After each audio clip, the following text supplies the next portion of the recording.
ഗ്രീഷ്മയുടെ ഇനിയുള്ള നാളുകൾ എങ്ങനെ? വധശിക്ഷയ്ക്ക് വിധിക്കപ്പെട്ട കഷായ വിഷക്കാരിക്ക് രക്ഷപ്പെടാനുള്ള വഴികളൊക്കെ ഉപദേശിച്ച മനോരമ ന്യൂസ് ലേഖകൻ CG അരുൺ സിംഗ്. ഈ വഴികൾ മാത്രം പറഞ്ഞ് മനോരമയിൽ വാർത്ത ഇറക്കിയാൽ മാത്രം പോരണ്ട, കഷായം ഗ്രീഷ്മയ്ക്ക് അട്ടക്കുളങ്ങര ജയിലിൽ നിന്നും ചാടാനുള്ള റൂട്ട് മാപ്പ് കൂടി അണ്ണൻ അറിയിച്ചു കൊടുത്തെങ്കിൽ സംഗതി കലക്കുമെന്ന് ട്രോളുകൾ. പാറശാല ഷാരോൺ വധക്കേസ് പ്രതി ഗ്രീഷ്മയ്ക്ക് തൂക്കുകയർ വിധിച്ചതാണ് നമ്മുടെ മലയാള മനോരമയ്ക്ക് അങ്ങ് പിടിക്കാത്തത്.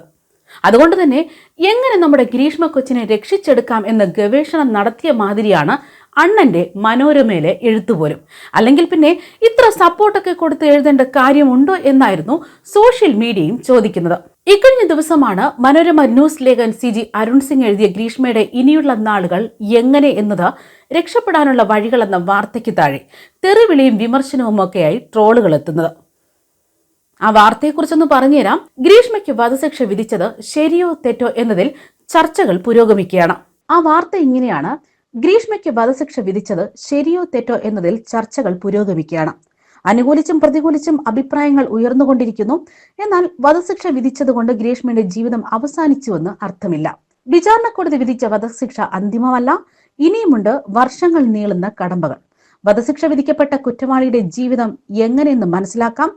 വധശിക്ഷയ്ക്ക് വിധിക്കപ്പെടുന്ന കുറ്റവാളിയെ ഉടൻ തന്നെ സെൻട്രൽ ജയിലിലേക്ക് മാറ്റും. ഗ്രീഷ്മ വനിതയായതുകൊണ്ട് അട്ടക്കുളങ്ങര വനിതാ ജയിലിലാണ് ഇനിയുള്ള നാളുകൾ.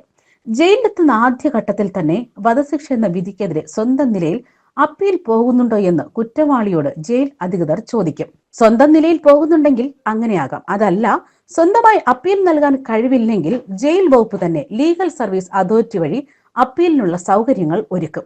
ഏറ്റവും ആദ്യം അപ്പീൽ നൽകേണ്ടത് ഹൈക്കോടതിയിലാണ്. DSR അഥവാ ഡെത്ത് സെന്റർ റിവ്യൂ പെറ്റീഷൻ എന്നാണ് അതിന് പറയുന്നത്. അപ്പീൽ ഫയൽ ചെയ്ത് ഏറ്റവും കുറഞ്ഞത് 7 വർഷമെങ്കിലും എടുക്കും ഹൈക്കോടതി പരിഗണിക്കാൻ. പരിഗണിച്ച ശേഷം ഹൈക്കോടതി പ്രധാനമായും 4 പഠന റിപ്പോർട്ടുകൾ ആവശ്യപ്പെടും. ഒന്നാമത്തേത്, പ്രതിയുടെ കുടുംബ സാമൂഹ്യ സാഹചര്യം, വധശിക്ഷ നടപ്പിലാക്കിയാൽ കുടുംബത്തിനുണ്ടാകുന്ന ആഘാതം. ഇവയെല്ലാം വിശദമായി പഠിച്ച് സാമൂഹ്യനീതി വകുപ്പ് റിപ്പോർട്ട് നൽകണം. രണ്ടാമത്തേത്, കുറ്റവാളിയുടെ ജയിലിലെ സ്വഭാവം, പശ്ചാത്തലത്തിനും തിരുത്തലിനുമുള്ള സാഹചര്യമുണ്ടോ എന്ന് വിശദമായി പരിശോധിച്ച് ജയിൽ വകുപ്പ് റിപ്പോർട്ട് നൽകണം. ഇനി മൂന്നാമത്തേത്, കുറ്റവാളിയെ നിശ്ചിത ഇടവേളകളിൽ പരിശോധിച്ച് പ്രത്യേക മെഡിക്കൽ സംഘം ആരോഗ്യ മാനസിക നിലയെക്കുറിച്ച് റിപ്പോർട്ട് നൽകണം. ഡൽഹി കേന്ദ്രീകരിച്ചുള്ള പ്രോജക്ട് 39 എന്ന ഏജൻസിയോടും റിപ്പോർട്ട് ആവശ്യപ്പെടും. ഈ റിപ്പോർട്ടുകളും അപൂർവങ്ങളിൽ അപൂർവമാണെന്ന് കേസ് ഉറപ്പിക്കാമോ എന്നുള്ള നിയമവശം പരിഗണിച്ചായിരിക്കും ഹൈക്കോടതി വധശിക്ഷ ശരിവെക്കണോ വേണ്ടയോ എന്ന് തീരുമാനിക്കുക. ഹൈക്കോടതി വധശിക്ഷ ശരിവെച്ചത് കൊണ്ടും നടപടി അവസാനിക്കുന്നില്ല. കുറ്റവാളിക്ക് ഹൈക്കോടതി തീരുമാനത്തിനെതിരെ സുപ്രീം കോടതിയെ സമീപിക്കാം. സുപ്രീം കോടതി തീരുമാനം എതിരായാൽ ഗവർണർക്കും ഗവർണർ കഴിഞ്ഞാൽ രാഷ്ട്രപതിക്കും ദയാഹർജി നൽകാം.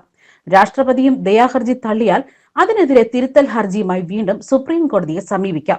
അവിടെയും വധശിക്ഷ ശരിവെച്ചാൽ മാത്രമേ വധശിക്ഷയ്ക്ക് അന്തിമ അംഗീകാരമാകൂ. വധശിക്ഷ ശരിവെക്കുന്നത് വരെ ആ കുറ്റവാളി മറ്റെല്ലാ തടവുകാരെ പോലെയാവും ജയിലിൽ കഴിയുക. മറ്റു കുറ്റവാളികൾക്കൊപ്പം ഇടകലർന്നാവും സെല്ലിൽ കഴിയുന്നതും ഭക്ഷണം കഴിക്കുന്നതും ജോലി ചെയ്യുന്നതുമെല്ലാം. എന്നാൽ ശിക്ഷ ശരിവെക്കുന്നതോടെ ആ പരിഗണന അവസാനിക്കും. വധശിക്ഷയ്ക്ക് വിധിച്ചവരെ മാത്രം താമസിപ്പിക്കുന്ന ഏകാന്ത തടവറയിലേക്ക് മാറ്റും. മരണത്തിലേക്കുള്ള നാളുകൾ എണ്ണിത്തുടങ്ങിയതിനാൽ കുറ്റവാളിക്ക് താല്പര്യമുള്ള വസ്ത്രവും ഭക്ഷണവും നൽകും.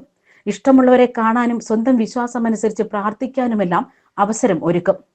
കേരളത്തിൽ കണ്ണൂർ, പൂജപ്പുര സെൻട്രൽ ജയിലുകളിൽ മാത്രമാണ് കഴുമരം എന്നൊക്കെ നമ്മൾ പറയുന്ന തൂക്കിലേറ്റാനുള്ള സംവിധാനമുള്ളൂ. ജയിൽ വളപ്പിൽ തന്നെയുള്ള പ്രത്യേക ഇരുട്ടുമുറിയാണത്. 1978 അളകേശൻ എന്നയാളെ തൂക്കിലേറ്റിയതാണ് പൂജപ്പുരയിൽ അവസാനമായി നടന്ന വധശിക്ഷ.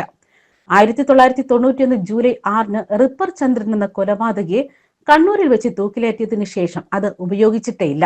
ഇനി ആരാണ് ആരാച്ചാർ? തൂക്കുമരവും സംവിധാനങ്ങളും ഒക്കെ ഉണ്ടെങ്കിലും ആരാച്ചാർ അല്ലെങ്കിൽ തൂക്കിക്കൊല്ലുന്നയാൾ എന്നൊരു വിഭാഗമോ തസ്തികയോ ഇന്ന് ജയിൽ വകുപ്പിലില്ല. പക്ഷേ ഒരാളുടെ വധശിക്ഷ ശരിവെച്ചു കഴിഞ്ഞാൽ ജയിൽ ജീവനക്കാർക്ക് വേണമെങ്കിൽ ആരാച്ചാറിന്റെ ജോലി ചെയ്യാൻ സാധിക്കും. അതല്ല, നാട്ടുകാരിൽ ഒരാൾക്കാണെങ്കിലും ജയിൽ വകുപ്പിനെ താല്പര്യം അറിയിച്ച് പ്രത്യേക അനുമതിയോടെ ആരാച്ചാറായി മാറാം. അങ്ങനെ ആര് ആരാച്ചാർ ആയാലും 2 ലക്ഷം രൂപയാണ് സർക്കാർ അവർക്ക് പാരിതോഷികം നൽകുന്നത്. ഈ എഴുത്തിനാണ് മനോരമ ന്യൂസ് ലേഖകൻ CG അരുൺ സിംഗിന് ട്രോൾ മഴ എത്തിയിരിക്കുന്നത്. ന്യൂസ് ഡെസ്ക് കർമ്മ ന്യൂസ്.